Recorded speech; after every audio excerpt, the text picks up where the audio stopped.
Save box app നിക്ഷേപ തട്ടിപ്പ് കേസിൽ നടൻ ജയസൂര്യയെ ഇഡി ചോദ്യം ചെയ്തു. ഭാര്യ സരിത ജയസൂര്യയുടെയും മൊഴി രേഖപ്പെടുത്തി.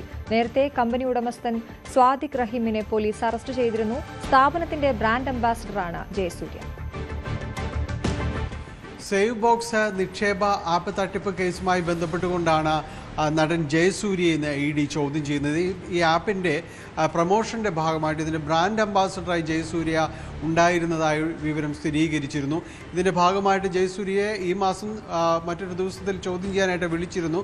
അതിനുശേഷമാണ് ഇപ്പോൾ വീണ്ടും ജയസൂര്യയെ വിളിപ്പിക്കുകയും മണിക്കൂറുകൾ നീണ്ട ചോദ്യം ചെയ്യൽ ഉണ്ടാവുകയും ചെയ്തത്. ഇന്ന് രാവിലെ 11 മണിയോടെയാണ് കൊച്ചിയിലെ ഇ ഡി ഓഫീസിൽ ജയസൂര്യ എത്തുന്നത്. വൈകിട്ട് 5 മണിവരെ ചോദ്യം ചെയ്യൽ നീണ്ടുനിന്നു. ജയസൂര്യക്കൊപ്പം ജയസൂര്യയുടെ ഭാര്യ സരിത ജയസൂര്യയുടെ മൊഴിയും ഇതുമായി ബന്ധപ്പെട്ടുകൊണ്ട് ഇ ഡി രേഖപ്പെടുത്തിയിട്ടുണ്ട്. 2022 ഈ കമ്പനിയുടെ ഉടമ സ്വാദിഖ് റഹീമിനെ ഇതുമായി ബന്ധപ്പെട്ട് പോലീസ് അറസ്റ്റ് രേഖപ്പെടുത്തിയിരുന്നു. അത് തൃശ്ശൂർ ഈസ്റ്റ് പോലീസാണ് അറസ്റ്റ് ചെയ്തത്.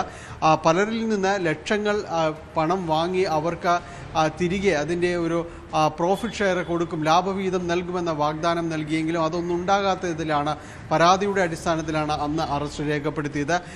ഇവർ ബിറ്റ്കോയിൻ മാതൃകയിൽ ലാഭവിഹിതം നൽകുമെന്നതടക്കമുള്ള പ്രചാരണങ്ങൾ ഉണ്ടായിരുന്നു. അതോടൊപ്പം തന്നെ ഇവരുടെ പല സ്ഥാപനങ്ങളും തുടങ്ങുന്നുണ്ട്. അതിലെല്ലാം തന്നെ ഇവർക്ക് ലാഭവിഹിതം വാഗ്ദാനം ചെയ്തു, ചിലർക്ക് ഓഹരി വാഗ്ദാനം ചെയ്യുകയും ചെയ്തിട്ടുണ്ട്. ഇത് ഒരു ഇലക്ട്രോണിക് ഉപകരണങ്ങളുടെ ലേല ആപ്പ് എന്ന രീതിയിലാണ് അവതരിപ്പിച്ചത്. ഇന്ത്യയിലെ ആദ്യത്തെ ആപ്പ് എന്ന രീതിയിലായിരുന്നു ഇത് പരിചയപ്പെടുത്തിയത്. ഇതിൻ്റെ പ്രചാരണ പരിപാടികൾക്കാണ് നടൻ ജയസൂര്യ ഇതുമായി ബന്ധപ്പെട്ടുകൊണ്ട് സഹകരിച്ചത്. അപ്പോൾ ആ സഹകരണം ഏത് രീതിയിലുള്ളതായിരുന്നു, എങ്ങനെയാണ് ഇത് മുന്നോട്ട് കൊണ്ടുപോയത് എന്നതടക്കമുള്ള കാര്യങ്ങളാണ് ഇ ഡി ചോദിച്ചത്. ഇതിൽ കൂടുതൽ ഇനിയും ഇതുമായി ബന്ധപ്പെട്ടുകൊണ്ട് കൂടുതൽ വിശദാംശങ്ങൾ ആവശ്യമാണെങ്കിൽ വീണ്ടും ചോദ്യം ചെയ്യുന്ന നിലപാടിലാണ് ഇ ഡി ഉള്ളത്. കാരണം വലിയ രീതിയിലൊരു തട്ടിപ്പ് നടന്നതായി പലയിടങ്ങളിൽ നിന്ന് തന്നെ പരാതി ഉയർന്നിട്ടുണ്ട്. കോടികൾ ഈ രീതിയിൽ തന്നെ തട്ടിപ്പ് നടത്തിയിട്ടുണ്ട്. അതുമാത്രമല്ല, സ്വാദിഖ് റഹീം എന്ന് പറയുന്ന ആൾ സിനിമാ മേഖലയുമായി ബന്ധപ്പെട്ടുകൊണ്ട് പ്രവർത്തിച്ചിരുന്നു. പല സിനിമാ താരങ്ങളുടെയും പ്രൊമോഷൻ പരിപാടികളടക്കം ഇയാൾ ഏറ്റെടുത്ത് നടത്തിയിരുന്നു. ചില സിനിമകളിലും മുഖം കാണിച്ചിട്ടുണ്ട്. അപ്പോൾ ഈ രംഗങ്ങളിൽ വിപുലമായ രീതിയിലുള്ള ബന്ധങ്ങൾ സിനിമാ മേഖലയിൽ ഉണ്ടായിട്ടുണ്ട്. അവരാരെങ്കിലും ഇതിൽ നിക്ഷേപമായിട്ട് പണം നൽകിയിട്ടുണ്ടോ എന്നതടക്കമുള്ള കാര്യങ്ങൾ പരിശോധിക്കുകയാണ്.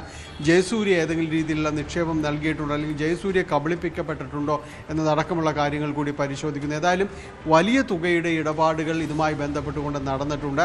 അതിൻ്റെ വിശദാംശങ്ങളാണ് ഇ ഡി അന്വേഷിക്കുന്നത്. ഏതെങ്കിലും രീതിയിലുള്ള ഹവാല ഇടപാടുകൾക്കടക്കം ഈ ആപ്പിനെ മറയാക്കി നടന്നിട്ടുണ്ടോ എന്നത് എല്ലാം തന്നെ ഇ ഡി പരിശോധിക്കുകയാണ്. ഏതായാലും നടൻ ജയസൂര്യയെ ചോദ്യം ചെയ്താൽ വിട്ടയച്ചിരിക്കുന്നു. ആവശ്യമെങ്കിൽ ഇതുമായി ബന്ധപ്പെട്ടുകൊണ്ട് തുടർ ചോദ്യം ചെയ്യലും ഉണ്ടാകും.